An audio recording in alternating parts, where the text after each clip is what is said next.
Solid Gold Sunday with O&G. Right now, it's 6 minutes past the hour of 11 o'clock, and time for our dog spot with Gal Skinner from Dog Emporium on the M125 in Porsches. And that was Start Me Up, and we're on the start up to Christmas, and there's a couple of questions I want to ask her on that. But first of all, what you been up to at Dog Emporium this week? Now, you've been going for almost a month, hasn't it? Yeah, it's a month now, Owen, and good morning. It's been really good. We've done a lot of dog grooming, a lot of dog training, and we've got people signing up for training in the new year. We're doing socialization walks starting in the new year as well, which are really good. And we're also doing speeches, talks, if you like, to different groups. So we've got a bridge group that we're going to be doing on Wednesday next week, and any other groups that are interested can contact us. And they're all people who've got pet dogs or assistance dogs or whatever. Yeah, it's all dog-related topics that we'll talk about. Yeah, now we were talking about, and I know you got some stuff for one of our latest rescue animals, and thanks for bringing that in, saves me coming all the way to the shop. And you were doing some really good offers on dog beds and blankets and little gifts for dogs for Christmas. How's that been going? Yeah, not too bad. We've got a lot of beds which are really cozy and fluffy and nice and cute, and people are buying them like crazy for Christmas for their dogs. And we've also got the gift vouchers, which are brilliant and can be used against anything in the shop, from a treatment to a spa to a training to products. Yeah, and that's a good thing to give anybody who's got an animal. If you can't think of anything to give to them, give them a voucher to buy something for their pets. Why not? Yeah, and the dogs can come in themselves and choose what they like as well. Now, one thing, Val, my wife, as you know, very much like you, veterinary trained and all the rest of it, and very animalised, said, well, Gal knows her stuff, and I feel sure you're going to ask her to give all the warnings of Christmas and eating Christmas decorations and what you can give dogs and what you mustn't give them.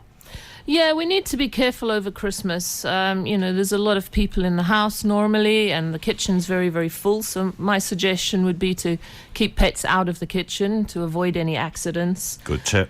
Also to make sure that you put any rubbish away safely so that they don't get into it and eat the wrong things like bones or chicken fat and things like that. Turkey bones, chicken bones are lethal. They are indeed. It's also a good idea to ask any visitors coming to the house not to feed the dogs, so that you know for sure they're not eating anything that they shouldn't. Yes. Things like Christmas pudding, Christmas cake, mince pies, all these things that contain raisins and sultanas, they're actually poisonous. Yeah. They are.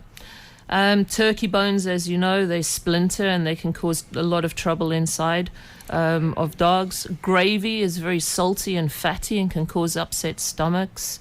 And onions and anything from the onion family is also poisonous to dogs, so avoid stuffing and things like that.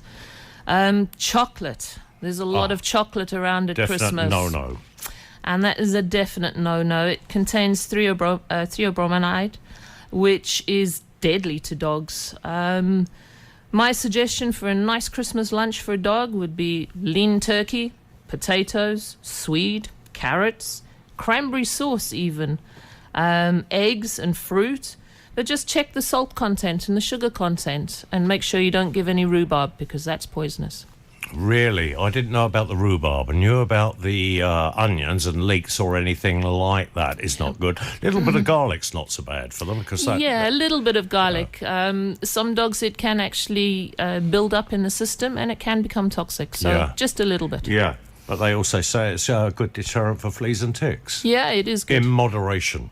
Everything in moderation. Yeah, but I think the answer is if you're not sure, don't do it. Yeah? Yeah, definitely. And if you're worried about your dog, if you see any signs and you think that the dog is sick, for example, if they're not eating, if they're sleeping too much, if they've got an upset stomach or they're being sick, if they're panting more than normal or drinking more than normal, or any changes really, I would consult your vet straight away just to be on the safe side. Absolutely. Like Raoul was saying, in doubt, always contact a professional. Yeah, definitely. It's definitely worth it in the long run, and it can save a dog's life. I mean, young dogs, puppies and older dogs can dehydrate really, really quickly, and it can be lethal.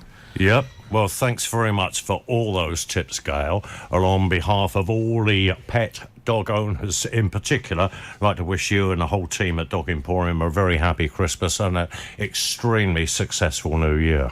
Thank you very much, Owen, and we wish you too, and all the listeners, a very happy Christmas and a wonderful New Year. And we're going to see you in the new year. And of course, I have to say, I've been saying this since the day I started broadcasting, which is a long time ago.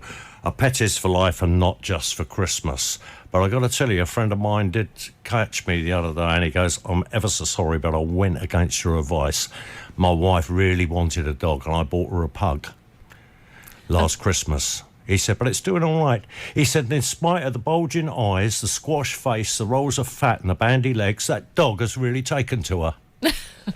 On that note, I'll leave you, gal. Boas Festus. I better play this one because my wife thinks I might be referring to her. See you in the new year. Solid Gold Sunday. Kiss FM. Kiss FM.